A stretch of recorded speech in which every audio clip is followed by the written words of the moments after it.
Good morning, Intenders. Good morning. Welcome back to Morning Intentions.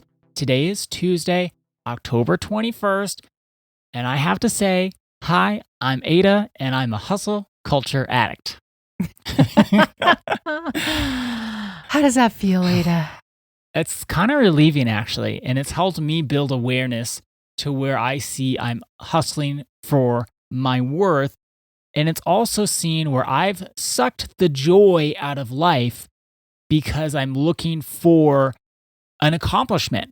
I'm looking for structure. I'm looking for some sort of metric of how far I've come or how much I've accomplished. And it sucks the fun out of everything. Has your life changed since you had your realization last week? Like, did you know you were sucking the joy out? I guess that's my question more. Like, did you understand that you were sucking the joy out of your accomplishments or even your days, really, I would think? Holding yourself to, yes, I did this, but I didn't do enough, or however that plays out in your life? Oh, yes, it has helped me immensely. And you're spot on. It's a lot harder to say, but yes, I was sucking the joy out of my own life, trying to hustle for my worth. Could you give us a concrete example? I can. I don't typically have time during my work week. So on the weekend, I like to sit down and pet Marcus while he eats his breakfast. Sit next to him, I hug him, I love him, I tell him, oh, I just love you, you're such a special boy. You know me, I go a little over the top with it, but it's my time where I can really just connect with him. I was sucking the joy out of it because I would say, well, this is really for Marcus, and his little dog mommy has to sit down with him and give him cuddles so he knows how much he's loved, and that's what it became about. I need to do this so Marcus knows how much he's loved, even though he's always in my heart. But that's why I'm there. Not necessarily for my own joy and my own connection, but I'm here for Marcus. And once Marcus gets his little cuddles, well, then we can check the box and off we can go. Oh, okay. Well, that's a hustle culture mentality because here's the goal. Marcus needs to know how much he's loved. And then there you go. Once you do that, what else is there? But really, after our conversation last week, I got to see, well, I need that time too. I just need that time to exhale, to breathe, to not need to actually get anything done and just sit there not looking how much time has passed and how, okay, come on, I know you're hungry, let's hurry it up, and not go in with that attitude, just how it takes however long it takes, and I get to love every minute of it. And I don't have to worry about what's coming after or how much time this is eaten into other chores or anything that I got to do. I'm just going to sit here and spend time with my dog because that's what I want to do. Now, how many times have you done it this new joyous way? So we talked about that on Friday, right? Thursday or Friday. Okay, so just over the weekend, since it's Tuesday, over the weekend. Explain the difference in your experience. Like, do you feel more connected to Marcus? I feel more connected. Do you feel more calm? Like, is your nervous system yourself regulated? Yes. Yes to all of it. I feel more calm. I feel more relaxed. I feel more connected. I have more joy in the morning because it's not about getting something done. It's just the joy of the doing. The joy is in the doing. That's such an important concept to bring into our lives. That the joy is in the doing, because otherwise it's just doing, and we lose the joy. And then I also noticed on other household chores that I had going on over the weekend, they were less stressful. And I could just see what I got done and just say, I got done what I could get done. What can you do?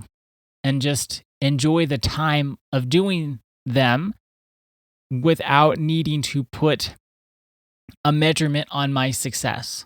So it's made a difference, even in just a few days, to have this awareness, to solve a problem. First, you have to admit that you have one. Last week, we did some wonderful work. I got to admit I have a problem. And I think that took so much power away from it. That's great. That's really great. So, what are we going to concentrate on today? I wanted to go over a few points about the never enough cycle, some ways that we can recognize that we're falling into this cycle and we may not know it. We may not have the awareness that we're just doing the never enough cycle, and no matter what we do, we can never feel that peace and happiness because we've put these conditions on our peace and happiness. The first thing that can help us recognize that we're in a never enough cycle is if we're moving the finish line. That's where there's part of us that always says, okay, well, what's next? We can do something, we can look at it and say, great job, kiddo. But then there's a part of us that says, okay, well, what's next? What's next on the to-do list?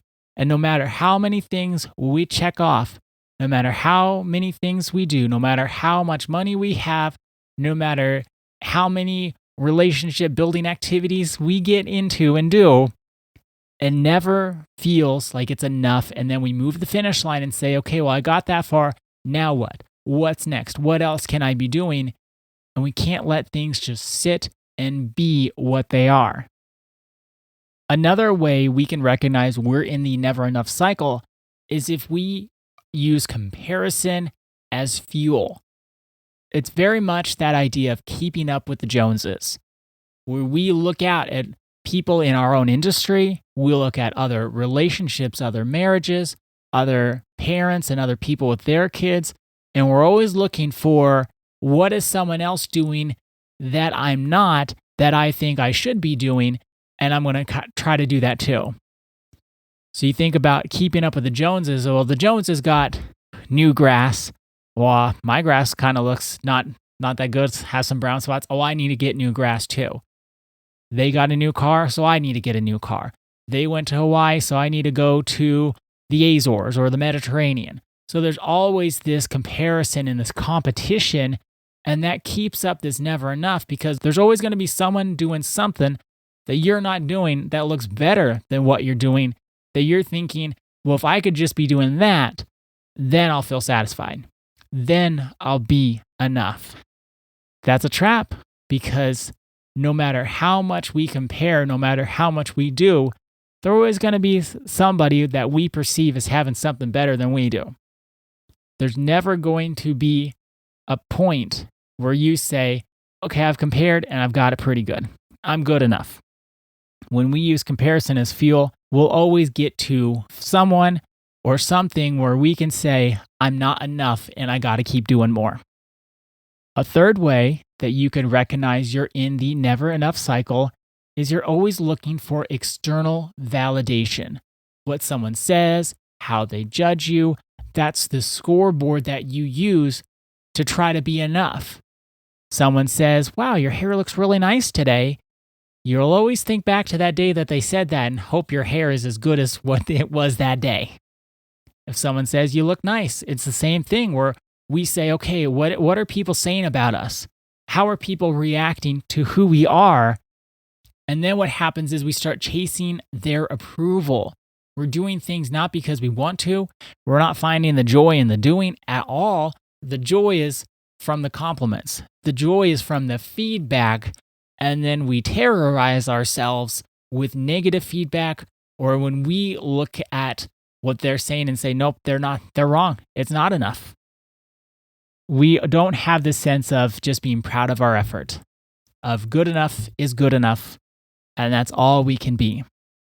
I've got a few more for us, but we are out of time.